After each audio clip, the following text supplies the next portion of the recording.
अमावस्या और पूर्णिमा, दो बहनों की कहानी। एक राज्य में एक राजा और एक रानी रहते थे, जिनकी 4 संतानें थीं, 2 लड़के और 2 लड़की।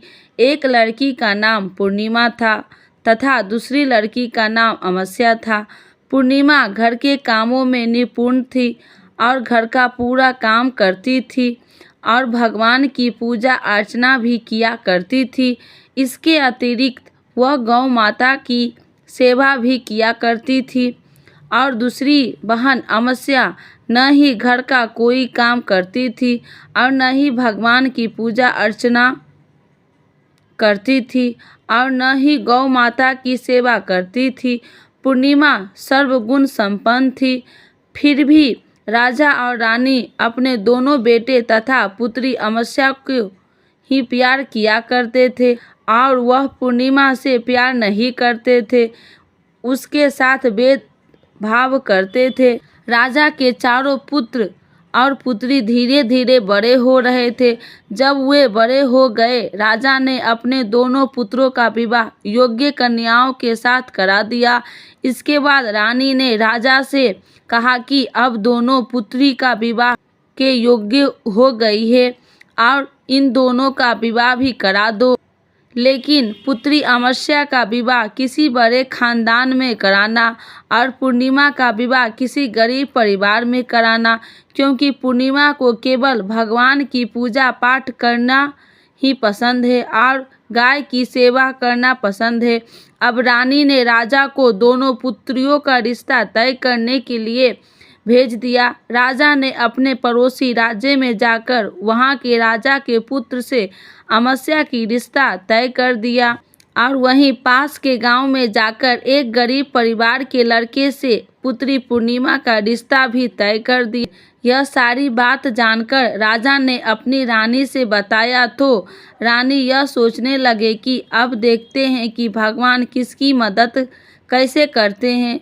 यह बहुत ही पूजा पाठ करती है और भगवान में मगन रहती है। पूर्णिमा की भाई और उसकी भाभी पूर्णिमा से बहुत प्यार करते हैं, क्योंकि पूर्णिमा उनके घर के कामों में उनका साथ देती है और कामों में उनका हाथ बताती है, और यही उनकी दूसरी बहन अमावस्या उन पर अपना रोक जमाती है और घर का कोई काम नहीं करती है। कुछ समय बीत जाने के बाद दोनों पुत्रियों का विवाह हो जाता है। राजा और रानी की विवाह के बाद अपनी दोनों पुत्रियों को विदाई देते हैं। विदाई देते समय राजा और रानी पुत्री अमावस्या को बहुत सारा धन दौलत देकर विदा करते हैं और पूर्णिमा को भी कुछ भी नहीं देते हैं, खाली हाथ अपने घर से विदा करते हैं। इसके बाद दोनों बहनें अपने ससुराल को चली जाती है। कुछ दिन बीत जाते हैं और एक दिन अमावस्या अपने घर पर शिव जी की कथा रखती है, जिसमें वह सभी गांव वाले को निमंत्रण देती है और अपनी बहन पूर्णिमा को नहीं बुलाती।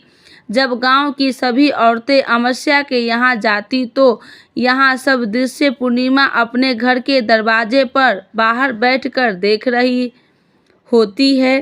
तब वहाँ से गुजर रही औरतें पूर्णिमा से कहते हैं कि तुम्हारी बहन ने यहाँ शिव जी की कथा रखी है, क्या तुम नहीं चलोगी? पूर्णिमा ने कहा, मुझे निमंत्रण नहीं आया है, मैं नहीं जा सकती। सभी गांव की औरतें ने पूर्णिमा से कहा कि बुलाया नहीं तो क्या हुआ, भगवान शिव की कथा है, तुम्हारे हमारे साथ चलो। गांव की सभी औरतें की बात मानकर पूर्णिमा भी उनके साथ भगवान शिव की कथा में अमावस्या के घर चली जाती है।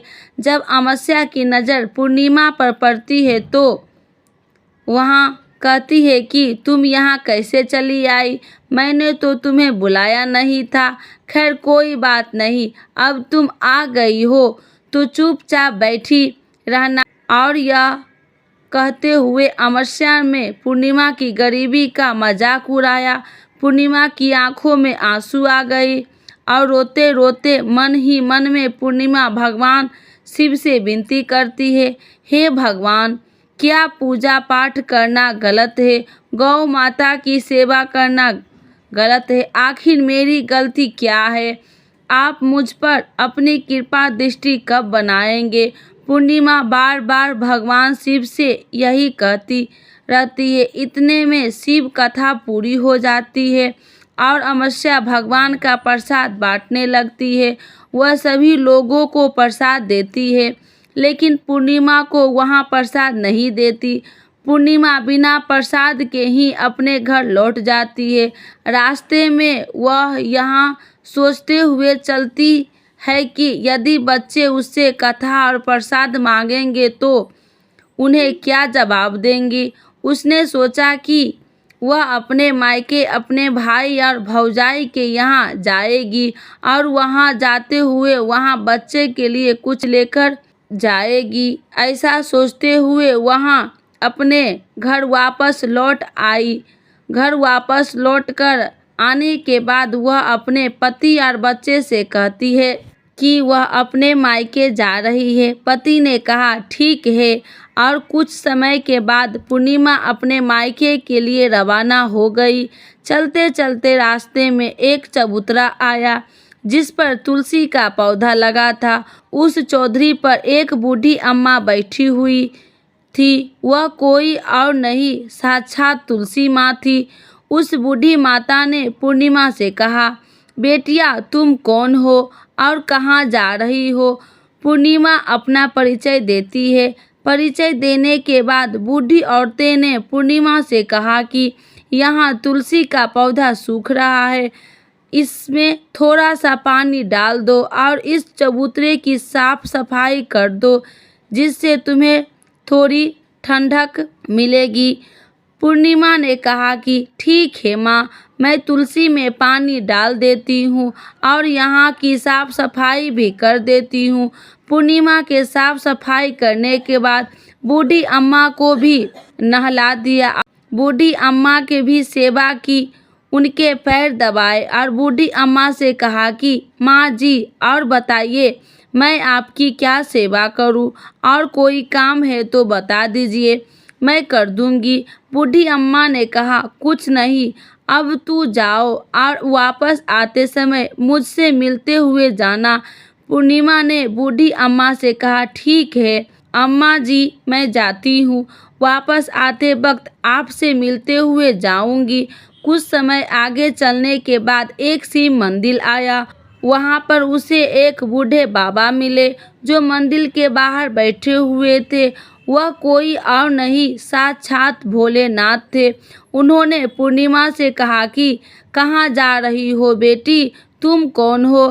तब पूर्णिमा ने अपना परिचय दिया कि उस बूढ़े बाबा ने पूर्णिमा से कहा इस चबूतरे और मंदिर की सफाई कर दो।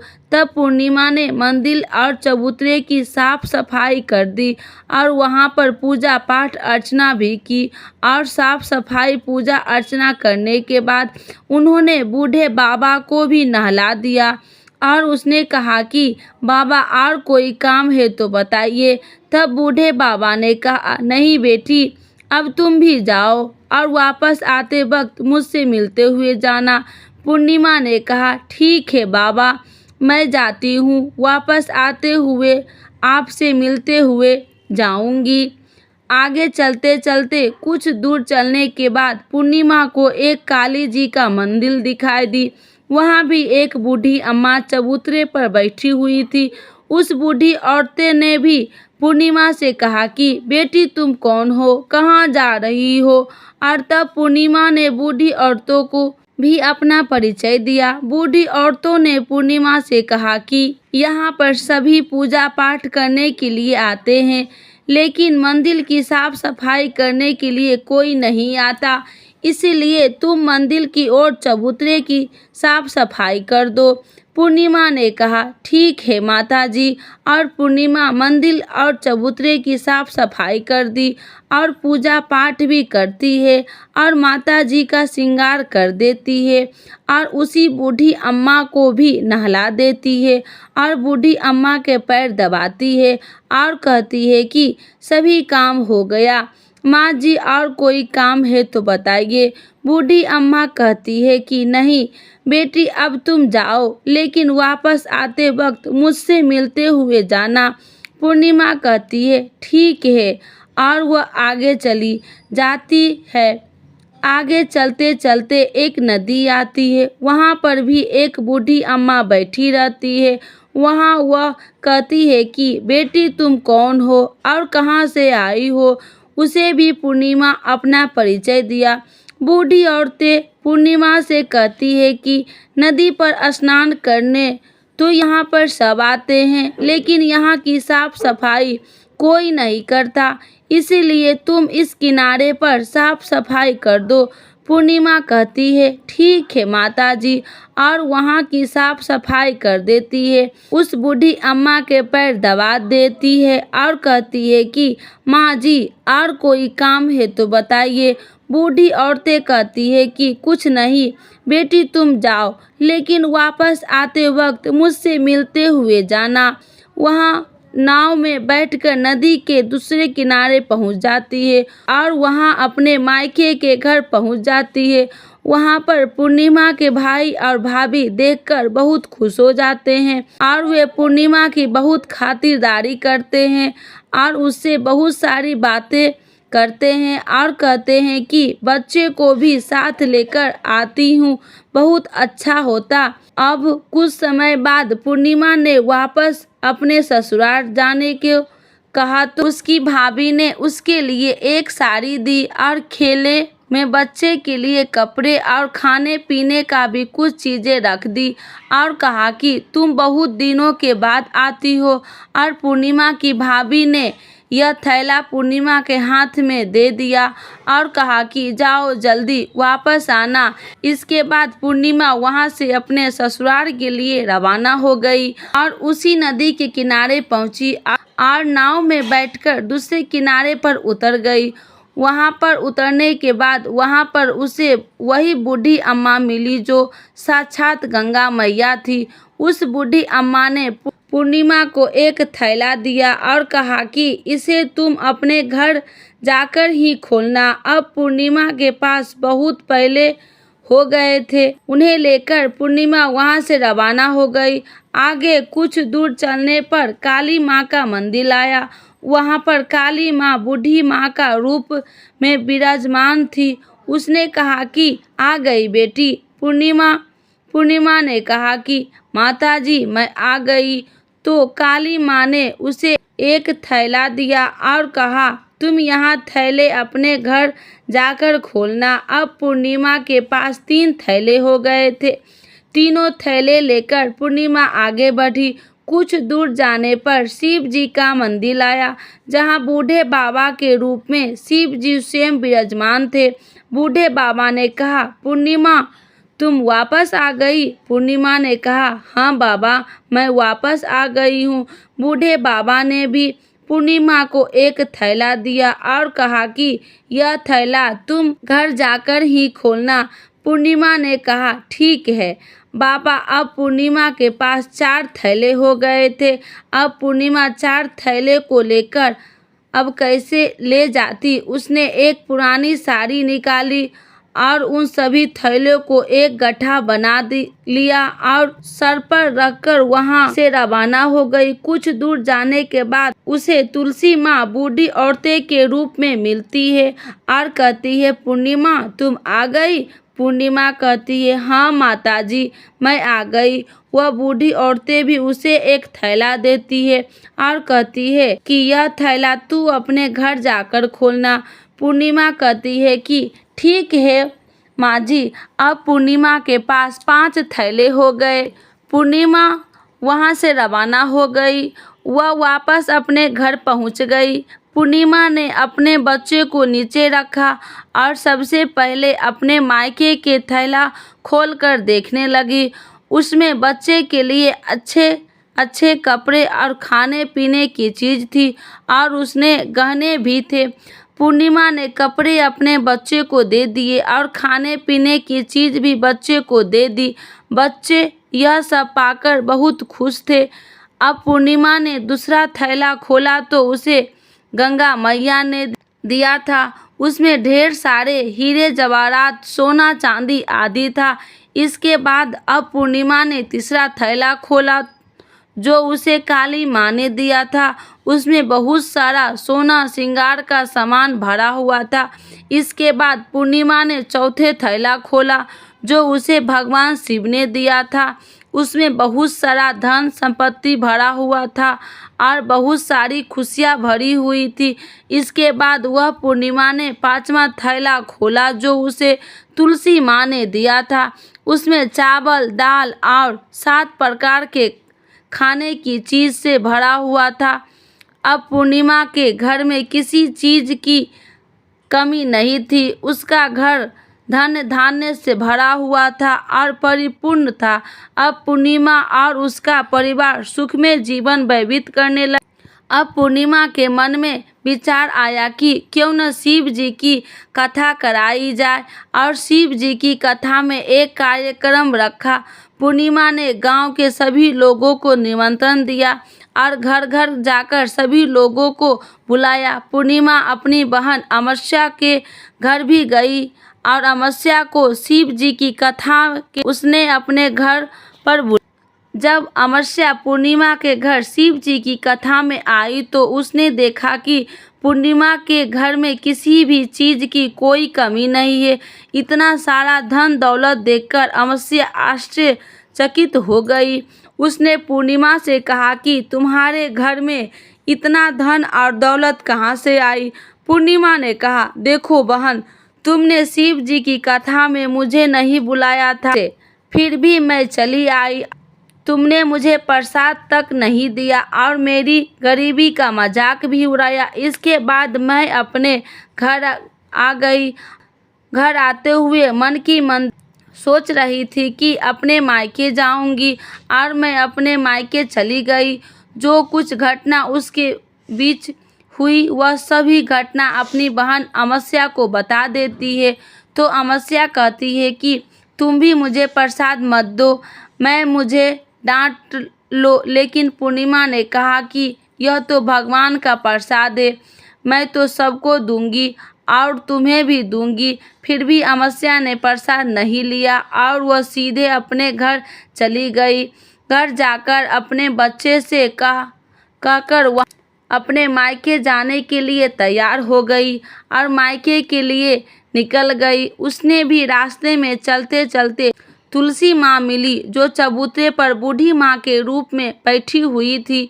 बूढ़ी माँ ने अमावस्या से कहा कि बेटी तुम कौन हो और कहाँ जा रही हो? अमावस्या ने अपना परिचय दिया। बूढ़ी माँ ने कहा, बेटी यह तुलसी का पौधा है, सूख रहा है, इसमें थोड़ा सा पानी डाल दो और इस चबूतरे की साफ सफाई कर दो। इस पर अमावस्या ने कहा, बूढ़ी तुझे दिखाई नहीं दे रहा है कि मैं इतनी महंगी साड़ी पे?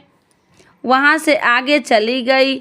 आगे जाने पर उसे भगवान शिव मिले जिसे भी उसने ऐसा ही कहा। जिसके बाद आगे जाने पर उसे काली माँ मिली, इससे भी उसने यही सारी बात कही। आगे जाने पर उसे गंगा माँ मिले जिसे भी उसने यही सब कहा और आगे चली गई। इसके बाद अमावस्या जब नाव में बैठने लगी तो उसे गांव में फूलों की जगह कांटे भर गए जो उसके पैर में चुभ रहे थे। किनार पर उतरकर वहां अपने मायके चली गई। वहां उसे कई भाभी ने तथा भाइयों ने देखा तो मन ही मन कहने लगे कि काम की न काज की, 2.5 मन अनाज की अब आ गई हो तो ठीक है। पूर्णिमा तो हमारे कामों में हाथ बटाती थी, यह कोई काम करेगी तो नहीं। अब उन्होंने खाना बनाया और खा पीकर सभी सो गए। अमावस्या जब सुबह उठी और अपनी भाभीयों से कहा कि मैं अपने ससुराल जा रही हूँ। उन्होंने कहा कि ठीक है जाओ। अमावस्या बोली, पूर्णिमा को तो तुमने एक थैला दिया था और मुझे भी नहीं दोगी क्या? भाई और भाभी ने कहा कि तुम घर जाओ, थैले तुम्हारे घर पहुंच जाएंगे। फिर अमावस्या वहां से निकल गई और नदी के किनारे पर पहुंची। वहां गंगा मैया बूढ़ी औरत का रूप धारण करके बैठी हुई थी।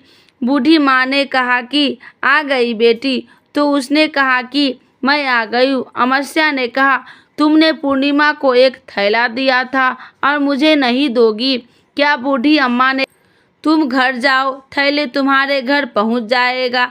इसके बाद आगे जाने पर उसे काली मैया मिली, जिसने भी अमावस्या से को यही कहा। इसके बाद आगे जाने पर उसे शिव भगवान मिले, जिन्होंने भी अमावस्या से यही कहा। इसके बाद आगे जाने पर उसे तुलसी माँ मिली और उसने अमावस्या से यही कहा, तुम घर जाओ, थैले तुम्हारे घर पहुँच जाएंगे। अमावस्या अपने घर पहुँच गई। आंगन ने देखा तो वहाँ 5 थैले पड़े हुए थे। अमावस्या ने मन ही मन सोचा कि अब तो मेरे पास बहुत सारी धन और दौलत आ जाएगी। जल्दी जल्दी उसने सभी थैले को खोला। किसी में मिट्टी थे, किसी में पत्थर, किसी में कंकड़ और किसी में कोयला। उसे मायके से भी कुछ नहीं मिला, न थैले में कुछ भी नहीं था। अमावस्या दौड़ती हुई पूर्णिमा के घर गई और कहती है कि तुम्हें तो इतना सब कुछ मिला, मुझे तो कुछ नहीं मिला, आखिर क्यों? पूर्णिमा कहती है, जब मैं अपने मायके जाती हूँ तो अपनी भाभीियों के साथ उनके काम काज में हाथ बटाती हूँ, उनके साथ मिलकर काम करती हूँ, लेकिन तुम ऐसा कुछ नहीं करती, उनकी इज्जत भी नहीं करती, इसीलिए तुम्हें भला क्यों देंगे? इसके बाद तुमने गंगा मैया को ठुकरा दिया और काली माँ को भी ठुकरा दिया और भगवान शिव को भी तुमने ठुकरा दिया, इसीलिए उन्होंने तुम्हें भी कुछ नहीं दिया। अमावस्या कहती है कि बहन, तुम मुझे माफ़ कर दो, मैंने तुम पर हमेशा अत्याचार किया है, मुझे कुछ नहीं मिला तो कोई बात नहीं, मैं भी भगवान की भक्ति करूंगी और सब कुछ प्राप्त कर लूंगी, मुझे इन सब चीज़ों का रहस्य बताओ। तो पूर्णिमा ने कहा कि तुम 3 सूत्र का ज्ञान ले लो और उसकी कथा करना। पहले सूत्र में दया मांगना और दूसरे सूत्र में कथा मांगना और तीसरे सूत्र में 108 बार ओम नमः शिवाय का जाप करना। भगवान ने यह सूत्र दिए हैं, इनको अपने हृदय में बसा लेना। मैंने भी यह 3 सूत्र अपने जीवन में अपनाए थे और सच्चे मन से भगवान की भक्ति पूजा पाठ की थी। फिर भगवान ने मुझे यह सब कुछ दिया और तुम्हारे पास जो भी कुछ था वह सब खत्म हो गया। इसके बाद अमावस्या अपने घर गई और भगवान की पूजा पाठ करने लगी। भगवान शिव से उसने माफ़ी मांगी और गौ माता की सेवा भी की और दूसरे की मदद भी करने लगी। बोलिए भगवान शिव की जय, तुलसी माता की जय, काली माता की जय, गंगा मैया की जय, सभी देवी देवताओं की जय। हर हर महादेव, हर हर